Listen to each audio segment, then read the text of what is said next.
জয়গার বিবাড়ে আকস্মিক বন্যায় ভেসে গেল গোবরজিতি নদীর ওপর নির্মিত অস্থায়ী সেতু।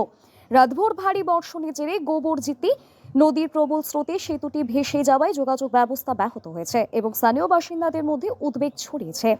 এদিকে আবহাওয়া দপ্তর আগামী 3 দিন গোটা উত্তরবঙ্গে ভারী থেকে অতি ভারী বৃষ্টির সতর্কতা জারি করেছে।